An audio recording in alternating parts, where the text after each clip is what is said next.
So hello, everyone. My name is Olena Malishenko.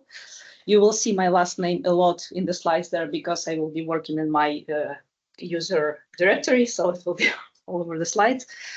I'm one of the new joiners in this company. I've been working here less than a year, and I dare to speak today in front of you because I would like to present the tool that probably many of you know about or heard about, but I think it's forgotten, but it's really useful in day-to-day QA's life, and I really hope that you will find it useful in your work, wherever you need to maintain the system, wherever you need to update the system, whatever helps you to make sure that your system works like it was before.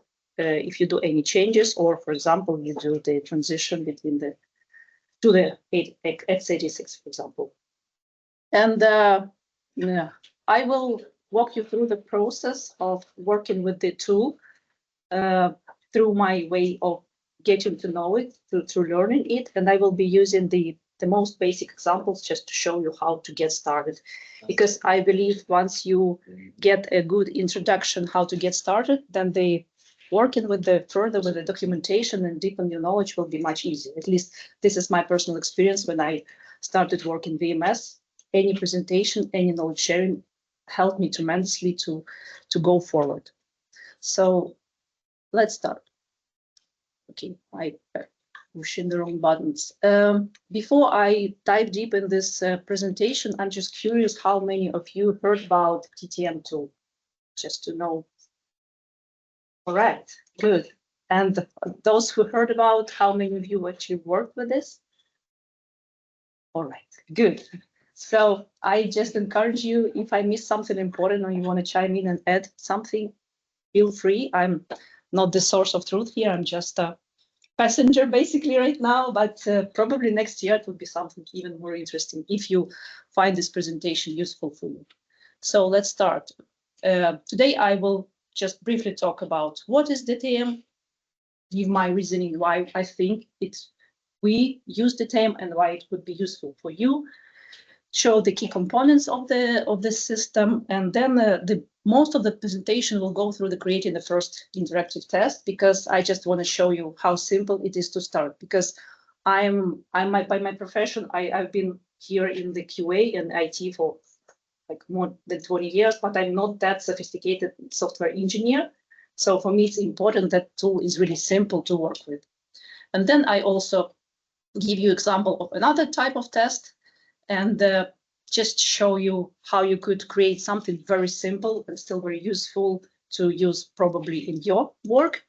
And then give you information where you can find the resources for the DTM tool, and then of course questions and feedback. If I cannot answer your questions, maybe my colleagues could help you, or you just can leave these questions in the feedback form and we will get back to you in some way of online answer or something like that. So let's go forward. DTM is coming as a part of the DECset. Probably, I hope many of you heard about DECset too. Especially it's useful for software engineers who work with creating new software for this VMS software, and also someone who's doing maintenance of this operation system. And it comes, so basically Digital Test Manager comes as one of the components of this tool. So if you need to install the Digital Test Manager, you need to go for DECset and install it there. And you can see that DECset has a lot of components, and right now this is the list of components that were transitioned to x86. And just want to show you why this one is grayed out, because it's not there. So moving forward, why use DTM? First of all, because it's native. It's specifically produced for this operation system, and it's compatible with all three architectures, which is also really important right now, especially when we're working with x86. I personally work a lot with x86, and we transfer a lot of software to x86, and this is something that can help you to make sure that it works consistently on all three architectures. And as every test management tool, it's something that helps you to automate repeatable testing. So whatever you need to repeat many times, and we are talking about productivity here, because IT is always about productivity, we need to automate our repeatable actions. And with this tool, it's pretty simple, especially to start over. Of course, to make something really sophisticated, you need your development skills, but that's the next level. Let's just get started with this. And this is the third point of my presentation here. And then it can help you to combine tests in different combinations, help to manage the group of tests. So, for example, in what I saw in VMS, that usually there is some script that actually manages all the group and different tests that you can run, and this script has to be written, right? Here, this tool does it for you. And it has a built-in comparison capability, something that you usually would do with a div if you want to compare two files. Here it does it for you, and also it generates the result. And also, basically how it can help you, because for QA it's pretty clear, we need to do testing, we need to make repeatable actions all the time. But for you, it also could be pretty handy if you need to make sure that after the changes, system still behaves the way it was, that critical functions still work. And again, mentioning moving from one architecture to another, so basically transferring to x86, you can do different actions with this. Like, for example, to record some actions that you can send afterwards to your vendor, just making sure that steps that you're making to reproduce some problems are there, like descriptively, and share with your vendor to collaborate on the different issues or agreements. And going forward, what is DTM, and a bit of description what kind of environments it supports. So DTM can help you with the testing of interactive terminal sessions, something that you need to, in some sessions where you need to give some input to the terminal. Then non-interactive, probably the majority of the cases in our world where you need to do some batch of scripts. And also it supports tech window interface. I don't know, maybe someone of you would also be interested in that, but that's probably the least interesting for now. Let's move forward. With the digital test manager, you can interact different ways. So it has its own command line. Also, you can send the commands through the GCL commands. Of course, digital graphical interface, and it has also its own callable interface. Here I wanted to show you the kind of key components of the test library that DTM manages, and they are pretty common for every test tool that we have in the real world. So I was amazed when I look in this tool that 30 years ago we already had the concept, and it didn't change much with the years. It just probably the wording is a bit different, but the concept is still the same. So in our default directory, we usually have the basic file where all the management information about DTM library is stored. It's all information about your test, collections, all the paths where you can find all the components of the library. This is our main file, and then we have a benchmark directory. This is the place where we store all our expected results for our test. In VMS world, it's called benchmark. Also, we have a separate place. It's usually separate, but of course it's configurable, where we can store the templates files. Templates is the scenarios which you would like to run and make sure that they work. It's basically your test cases. And then a separate place about collections. Here you store all the permutations and combination of tests that you would like to combine from your test files. And basically, you have a set of your test files, and you can run them in the different combinations, and also the collections. Going forward, the use case, for example, that I heard from one of our QAs, that the QA creates separate collections for herself, and then separate collections for engineers, software engineers, where she shares with the engineers for them to make sure that, for example, the basic regression is not happening when they change something or during the software development phase. And the test results, every run of the collection generates test results, which are afterwards compared to the benchmark files. And going forward, this is the basic test flow. Every time you run a test, DTM performs this action. So you feed in the test scenarios in the test data. DTM runs for you those tests. It captures outputs. It captures them as a file. Then it compares the output with the benchmark file and generates the expected result. The test report. And then you can see the summary, how many tests passed, how many failed, and if there is any failure, then it creates for you the difference where you can see what actually went wrong. And now we can actually dive into the creating our first test. And it will be interactive test, meaning that we will be interacting with the terminal, giving some input there. The test is pretty simple, but I think it would be pretty good to start with. And I start with the simple steps. I create the directories. This is my basic directory where the DTM library will be located. This is the library directory. I'm going to the created directory, and I'm initiating DTM with this simple command DTM. And now I'm in the DTM interface where I'm interacting with this with its own set of commands. Of course, there's help. You can read about all the commands, and with the commands are provided with the examples. It's pretty easy. So you initiate your library. So basically, I'm saying create for me library in this location, and every time I do any action with DTM, I provide some kind of description, which is stored in a history file. This file helps you to have a log of all the changes that you made with the DTM library.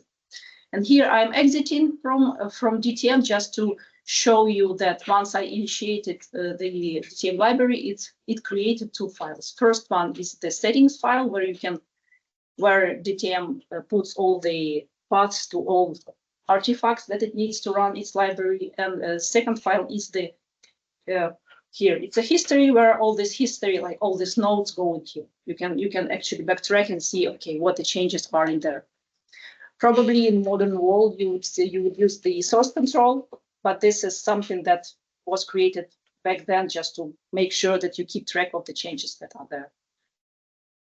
Okay, and now we are back to DTM. We are setting our library because we can have several libraries in the same directory. So we need especially if we have several libraries in the same directory, we need to specifically say what kind of library we are working with. So we say we are setting current library that we just created. And here through the DTM interface, and here you can see that I didn't enter the DTM interface. I just called it through the DCL just to show you the difference. You can do it this way. And now I'm looking into all the settings of the library. This all default settings. You can see where it put by default the place directory, where the benchmark directory, all the collection, epilogue, and prologue files. We will talk about later. Also, we will talk about later all this further settings. But right now, you can also see that you could change this path as you need. It's all configurable. All right, and here we will create our first test by giving this qualifier. We will specify that it will be interactive test, and in DTM world, the test is called test description. So basically, it's a kind of the description of everything that we would like to do in this unit, right? So we created test description. With the green color, I just highlighted the commands. All the white here is the parameters that I put myself. So this would be the first test, and this is just a basic node there. And DTM also gives you, every time you make some actions, it gives you a report of what else has been done once you created the test. Yeah, we created it. Now I want to look into it, just see, okay, what we have by default. I put the qualifier full here just to make sure that all the settings are there. The test description is created, and it's created in the DTM library. And it has already predefined template file, benchmark file. It means they're not there yet, but they will be created by DTM, and they will be created with that name that's specified in the properties. And there's nothing else in here. So basically, this is the minimum we need to start with the test. Okay, we have basically a container for the test. Now we need to write some scenario, right? Test should do something. Here I just recorded test with a basic command. I would like to see what kind of architecture I work in right now. This is x86. And to put some actions into the test, we use command record. We record in first test. Once I enter this command, hit enter, DTM waits for me to enter some commands. And this is what I entered there, put enter. And DTM would wait for me to enter more and more commands until I press Ctrl P twice. Once I pressed Ctrl P, it says, okay, now we're done. I'm just saving all your actions. And it saved my test session file, the recording, and also it generated benchmark file already. So basically it recorded my actions, and it recorded the result that should be provided once I execute this test.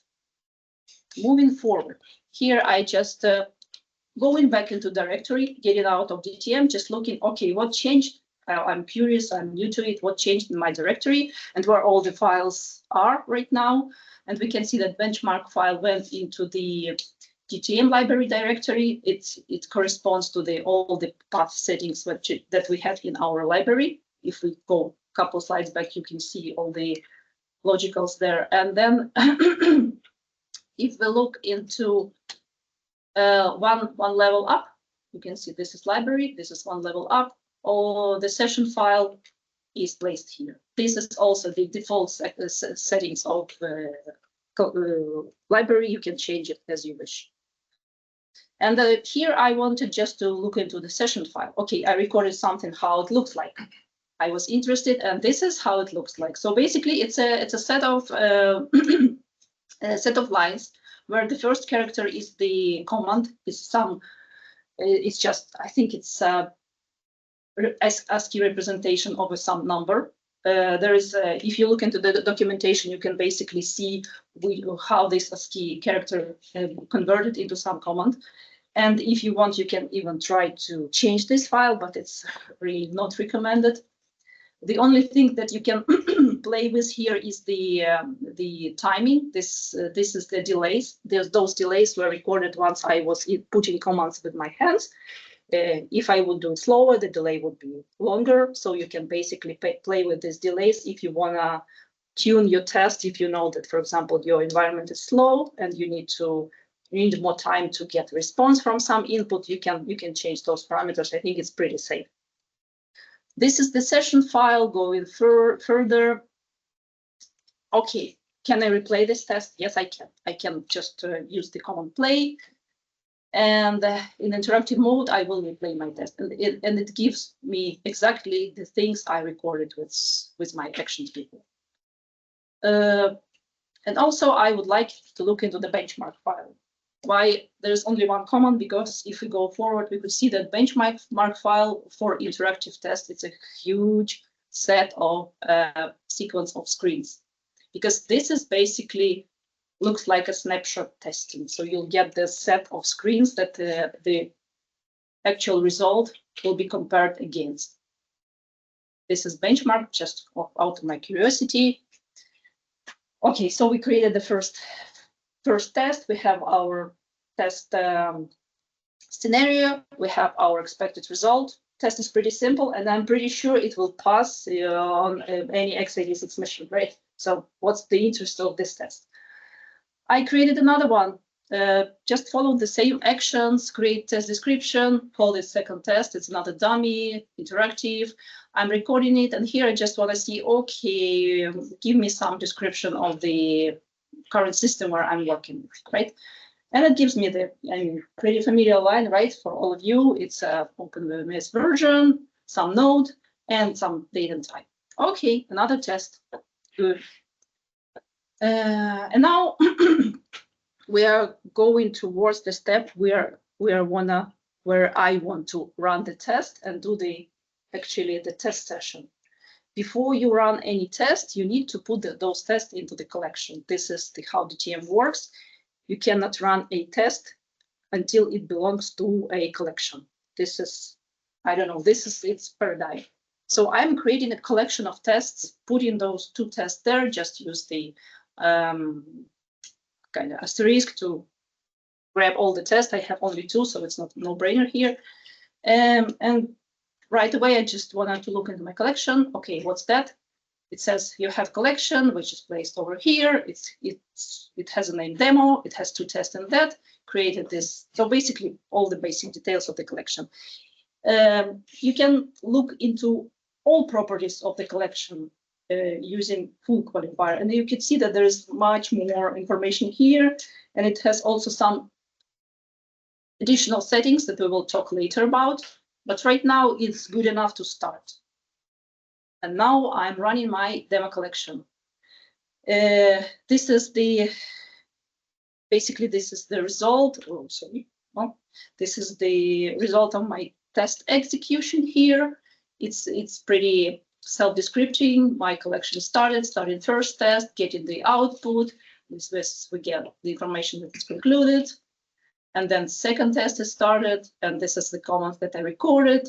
And this is also concluded. And now we doing post-run cleanup if there's anything. And then we can see there's a report. The first test succeeded. Yeah. The second one was not successful. What happened? Why second one wasn't successful? Any ideas? Right. This is the basic question. And the basic need, right?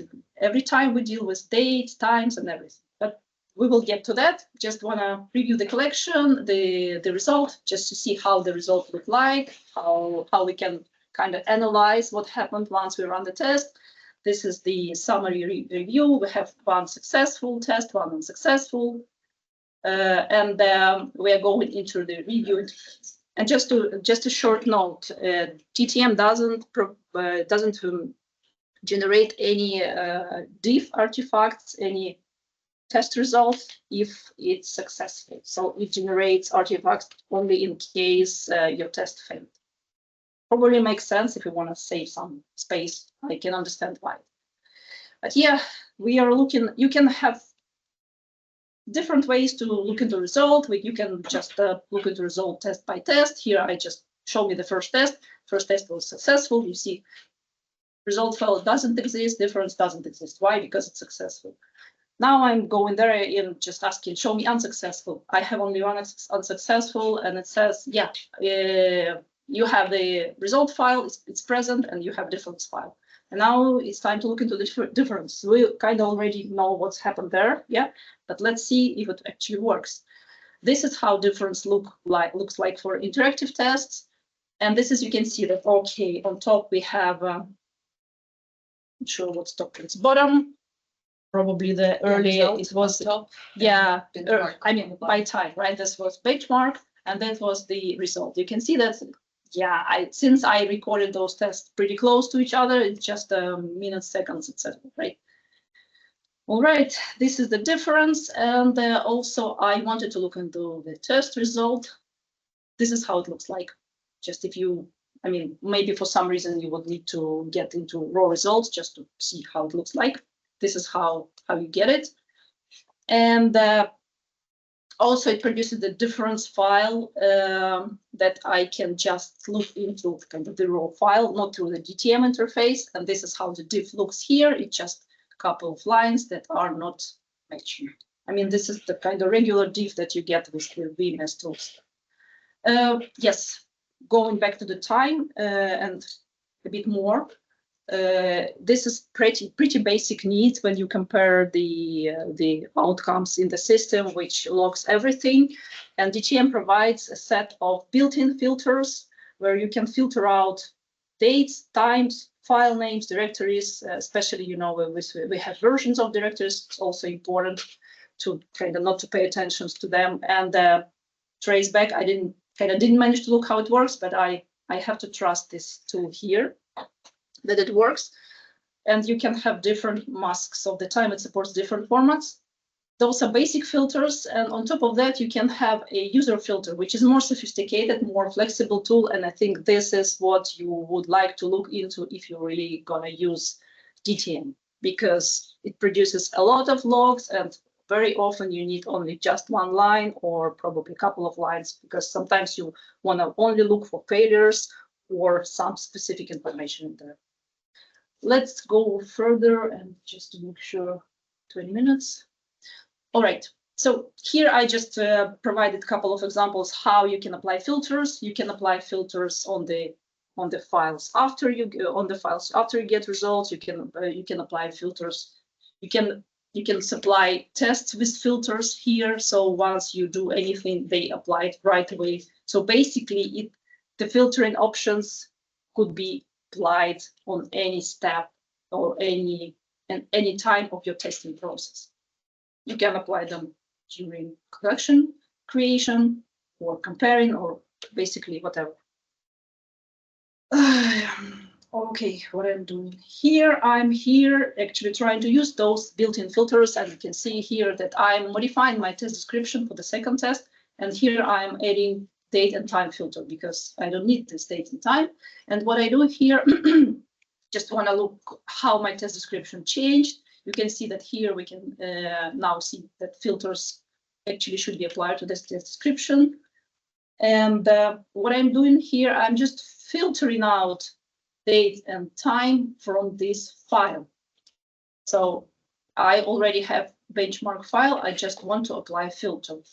And I applied filter, and the result file doesn't have date and time. It just have mask here. So all the results will be also masked, and this will be something that will always match.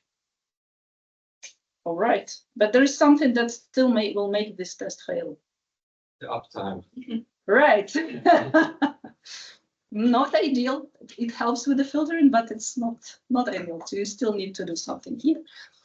Yeah, this is my attempt to run this collection with applied filters, and you can see that that day where I ran those tests, they succeeded because uptime was still 3 days.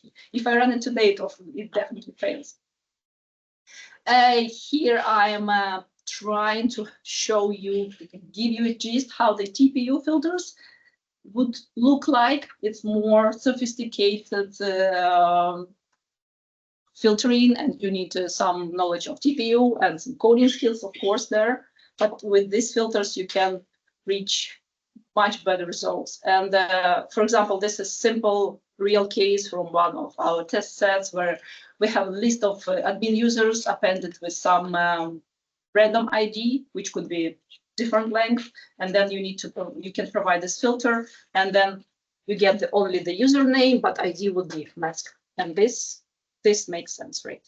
We can use this test afterwards.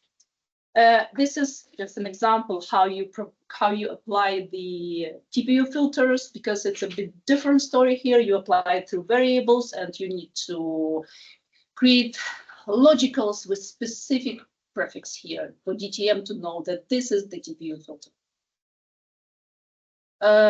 Going further, oftentimes when you test something, you need to bring the system into specific condition, right? You probably need to create some users, maybe create some files, maybe copy something somewhere. This is kind of regular things when you do the test. You do the preparation, and after you've done the testing, you create some extra changes in the system that you need to get rid afterwards to bring the system in the initial state. For this purpose, we have specific options where we can provide the test with the procedures that we need to create by ourselves, and they are called prologue and epilogue, and they could be applied for each test, and they could be applied also on the collection level. That's for your flexibility, whatever you want. For example, you want to create something in the system, run the set of tests, and then do the cleanup afterwards. And this is very basic example how you can use prologue and epilogue, and this also will show you afterwards in what step of the test execution the prologue and epilogue are executed. So this is just something like print something to the screen, right? Show some line to it. And I created a set of files called pretty self-explanatory, prologue for collection, for tests, same for epilogue. It's just there. We are going to modify our test description, our basic first test. Now we supply this test with prologues and epilogues, and we also create a new collection. I mean, I can update the collection, but in this case, I prefer to create another collection where I just put my one test and my test that was already changed with the prologue and epilogue, and also I supply collection with the prologue and epilogue. And if I run this collection, simple step, run the collection, you can see that all this prologue collection, test prologue executed afterwards as well. It's here and here. And you can see that, for example, collection prologue executed before all the tests would start. Probably for that example, I should have put 2 tests here. Okay, now we executing test prologue, test is finished, we executing testing epilogue, and then after we do all the comparison, epilogue for the collection is executed. There is another level of flexibility in DTM because if I have hundreds or thousands of tests, how would I create my collections, right? It would be really hard to add all of them every time, like just, you know, given the list of tests that I need to add. So this is capability of grouping tests by whatever you want. And also the grouping provides the capability to build the nested groups. So for example, this is the example, and this is example for our documentation. I just didn't create anything specific here. There's left margin group, right margin group. You can put some tests in here. You can put left margin and right margin group into margins group, and then that group could be in boundaries. So now you can create collection with boundaries, margins. Once you put margins, you have all the tests. Once you have left margins or all margins, you have only subset of tests. Here you have this just a basic syntax how to create groups. All those groups are created here. Then how you can insert test descriptions into the groups and how you can add groups into the groups. That's it. It's pretty simple. In here, just to show you that I can also use it, I created a group, simple group, put my 2 tests into the group, and created a collection. And now I addressed tests by group name, not by the test name. And I still have the collection with my test in that group, my collection with my 2 tests. Right. So that's it. Pretty simple. I mean, you can do it in like half an hour if you know what to do. But probably that's not the most interesting case for you, because how many of you would work with the interactive test? I'm pretty sure that many people have some scripts where you know that those scripts, if you run, you know that your system works, right? You can still utilize those scripts, and you can use them in non-interactive testing here. So basically, we can create test description, same syntax, but without /interactive qualifier. We have a test description, and you can see the difference here. We have test, I call it send mail, and here, just to be frank, I just stole this example from our documentation. It still works, it's good. Benchmark is the same principle, same file, but the test execution, like the test scenario here, is not the session file, it's a conf file. So it's a basic common file that can have anything you want for it. And yes, this is my example, my common file. I'm creating, sending mail to myself with the subject and the kind of personal description, whatever it is. So basically, I just want to make sure that, I mean, I'm getting email with all this mail, with all these settings that I provided in this example. And we do same procedure here. We are creating collection, and actually, yeah, if you remember, to create a benchmark, I did a recording of my test. Here I don't have benchmark. I have a conf file. I don't have any output. In this step I don't have anything to compare my test with. So I did a bit of a cheating here because I created collection. I know that there's no benchmark. I run my collection, and here I have something that doesn't have benchmark, but it says my test failed. Of course it failed, but because there's nothing to compare it with. But by this run, I already kind of captured something that I know that I would like to use as a benchmark next time. That was my way around of this tool. And this is the result file, which kind of has a difference. I mean, you can look into result through the DTM tool, but sometimes it's just easier to go and to look into the difference. And you can see that, okay, this is the result file saying that right now I have 5 new messages, and before I sent mail, and after sending mail, I have 6 new messages. I didn't clean up my mail. Okay, that's it. This is the state of my system right now. Just out of curiosity, I am renaming this file and taking it as a benchmark. Okay, let's use it and see what happens next. I run my collection again, and test fails, and it says that now it's compared. It's compared against my benchmark, and of course it fails, right? Because I didn't do any cleanup. I just compared the state of the system before I sent mail with the state of the system that I sent one more mail. It should fail, and it's okay.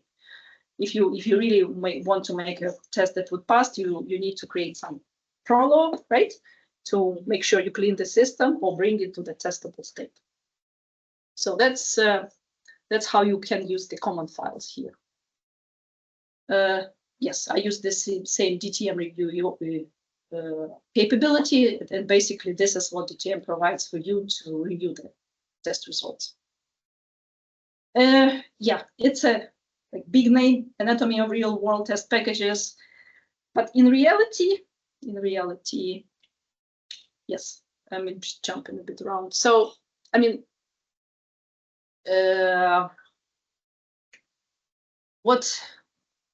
going back to the beginning of the presentation, I think that we shouldn't look at DTM as just a test tool that should be used by QA. It's pretty lightweight, it's easy to start with, and it could be used by anyone to easily capture your scenario that you would like to test, easily capture to results, and do some comparison without providing the whole set of DCL facilities around this, because DTM does all this for you. And the example that I would like to show you is something very simple that, let's say, could be one person that does this verification. It could be system administrator. It could be, of course, it could be QA, right? You don't need it is maintained by a small technical team, 1 or 2 people. Same person who uses it could also maintain this test. It could be just executed manually whenever you need. It shouldn't be integrated into any CI/CD, just something that you can just pull out of your pocket and run whenever you need. And this is something simple that's accessible to not specifically to software engineers. And this is how it how it would look like, right? You have some node in the cluster. You have some repository. It could be whatever. It could be your local storage, wherever you store your DTM. You just copy the DTM set. Of course, you need to have pre-installed TechSet toolset there with DTM, and you just run your test. And this is the structure where you put there, and you can update it once you, or whatever, like on your demand, how you need it. That would be something that you can use. And of course, to make it more sophisticated, you can apply all this modern approach to the software development and testing. You can put it into centralized version control. If you need a collaboration, you can have a scheduled test execution, environment abstraction, of course, because if you have different architectures and different nodes, you don't need to care about names and everything. So you need to think about that. Maybe add on top some logging and reporting if you're interested in that, and modular test design. Now we're talking about software engineering approach, where you want to make sure that data is separate, tests separate, reusable components are separate, and also maybe parallel execution, but to be careful because tests change the state of the system. You need to really know what you do when you execute those tests in parallel. That could be way forward if you want to, but going back, just to start with and make use of it, you don't need to apply all of this. It still could be useful, and it is used by our QA team in very simple setups like this, for example. It's still helpful and it saves you a lot of time. Right. Yes, and this is basically our software service portal where you can download the DEXET tool. It's available for all architectures and VMS software documentation. All you need to start with is the DEXET OpenVMS guide and the TPU user guide if you want to work with filters. I think you really need to read into it as well. Oh, that's it. And please give us feedback. And I'm really interested to hear if you would like to hear more, probably in the future bootcamps, like talks on this level, how the QA works, what would be interesting for you to hear in the future, and how we can improve as well. Thank you. Yeah, any questions? Yes, please. About some other test frameworks I've used, DTM doesn't provide any code coverage reporting. No, I don't think so. It's not that good. That's something you need to build on top of you. I think probably for a code coverage, no, it's not for DTM. No. Maybe there are some other tools from the tech set that I'm not aware of now. I'm looking into people who know the system. Yeah, because sometimes I found a really good from Deck Times, the commercial, and it was talking about the deck set and the DTM. So, and probably there's something in there that you can help you get a gist of code coverage. Yeah, this is how we learn, looking into all the resources. There are open source code coverage tools, but they are not ported yet. Yes, but yeah, I just this is more about so like oh my god, system manager point of view. You need to make sure that your system's still in the shape you want it to be. So do some lightweight testing. I'm pretty sure you do it, right? So this tool could help you to kind of make it faster for you. Yeah. The limitation is that you always need to be on the command line somehow. So you can't test deck forms, for example, and these kind of things. Well, you're interactive. You can be interactive. You can record interactive tests. Yeah. Yeah, I'm not sure what you mean, but there is callable interface as well. Probably you can kind of call the DTM from your, I don't know, code, whatever you need to test, if this is what you asked for. So when you are recording, so you always come to some kind of output, right? Yeah. And these outputs are usually text. Yeah. But if you want to compare some visual outputs, for example, in deck forms, okay. This tool is, or I'm not aware that this tool is used for that. Yeah, that's not the right tool. Yeah. I mean, the deck Windows probably something, but it's not that, right? It's more like a compare for regression, like you make a change and you have some single output or like the visual. I don't think that's really for graphics stuff. It gives you some kind of capability. It's still a snapshot testing, but you mean comparing the graphic stuff, you still need to mask out kind of part of the UI, right? So make sure that only things that you're interested in still work. I mean, it's the pain nowadays. Still, many tools, many companies sell it, but does it work really? Yeah, in some circumstances, but not in all of them. So yeah. I mean, manual testing is still there. I'm still doing it, but we always look into the ways how we can automate things that work. Thank you.